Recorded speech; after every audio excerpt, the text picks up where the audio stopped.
नमस्कार दोस्तों, हम आज बताने वाले हैं दबंग खेसारी लाल यादव और यामिनी सिंह का नया गाना के बारे में। उससे पहले अगर आप चैनल पर नए हो तो वीडियो को दिल से लाइक करके चैनल को सब्सक्राइब जरूर करें। बिना समय लेते हुए वीडियो को स्टार्ट करते हैं।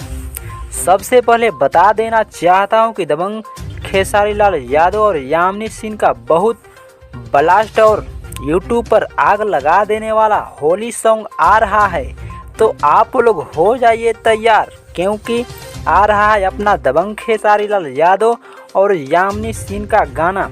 बताया जा रहा है कि भोजपुरिया दर्शकों को खूब पसंद आने वाला सॉन्ग आ रहा है। तो आप क्या कहना चाहते हैं दबंग खेसारी लाल यादव जी के बारे में? होली सॉन्ग कब तक चाहिए आप कमेंट करके बताएं। यामिनी सिंह आ रही है हाथों में अबीर और गालों पर गुलाल लेकर। तो लास्ट में बता देता हूं कब तक गाना आएगा।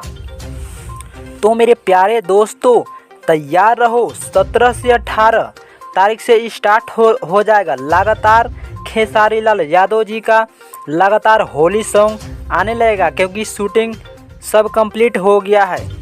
तो ये खबर कैसा लगा? अगर खबर अच्छा लगा तो चैनल को सब्सक्राइब करें और लाइक करें और शेयर करें। धन्यवाद दोस्तों।